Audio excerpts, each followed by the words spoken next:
Beirut لبنان کی مزاحمتی تنظیم حزب اللہ نے اپنے کمانڈر فواد شکر کے قتل کا بدلہ لینے کے لیے اسرائیل پر رات گئے 320 راکٹ اور 100 سے زائد دھماکہ خیز ڈرون فائر کیے۔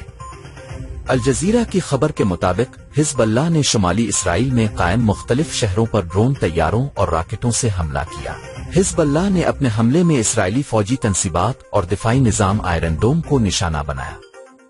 حزب اللہ کی جانب سے جاری بیان میں کہا گیا کہ ہم نے اپنے کمانڈر فواد شکر کے قتل کا بدلہ لینے کے لیے اسرائیل پر 320 راکٹ فائر کیے اور یہ ہمارے بدلے کا صرف پہلا مرحلہ ہے جو اب مکمل ہوا ہے۔ حزب اللہ کے حملے کے بعد تل ابیب سے آنے اور جانے والی تمام پروازوں کو معطل کر دیا گیا تھا، جنہیں اب بحال کر دیا گیا ہے۔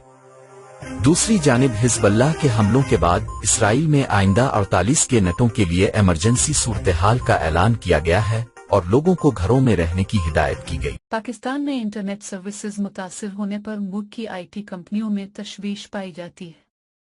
آئی ٹی کمپنیوں نے خبردار کیا ہے کہ اگر انٹرنیٹ کی رفتار میں کمی اور سروسز میں خلل کا سلسلہ جاری رہا تو کاروبار متاثر ہوگا اور اس سے معاشی مسائل پیدا ہو سکتے ہیں۔ دیکھیں، اگر سچویشن زیادہ پرولونگ ہوتی ہے تو ہمارا بزنس کے کلائنٹس ظاہر سی بات ہے لوز ہونا شروع ہوں گے۔ ہماری جو پوری پاکستان کی آئی ٹی کی انڈسٹری ہے ان کے کلائنٹس افیکٹ ہو رہے ہیں، پاکستان کی معیشت پہ بہت بڑا افیکٹ آ سکتا ہے۔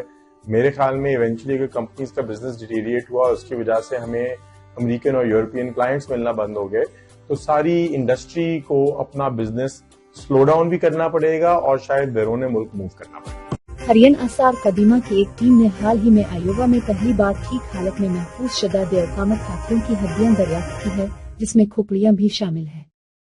محققین نے آئیووا میں ایک زمینی دراز سے تقریباً 13,600 سال پرانی محفوظ شدہ ماسٹوڈن کھوپڑیاں دریافت کی، جو ریاست میں پہلی مرتبہ پائی گئی ہے۔ سائنسدانوں نے انکشاف کیا کہ اس جگہ پر ایک بہت بڑی کھوپڑی ہے جس میں ایک بے اقامت ہاتھی کے دانت کی طرح ایک دانت اب بھی جڑا ہوا ہے اور دوسری ہڈیاں ممکنہ طور پر اسی قدیم جانور کی ہے۔ تاہم محققین ابھی تک اس بات کا تعین کرنے کے لیے کام کر رہے ہیں کہ آیا یہ جانور انسانوں کے ہاتھوں مارا گیا یا کسی اور وجہ سے۔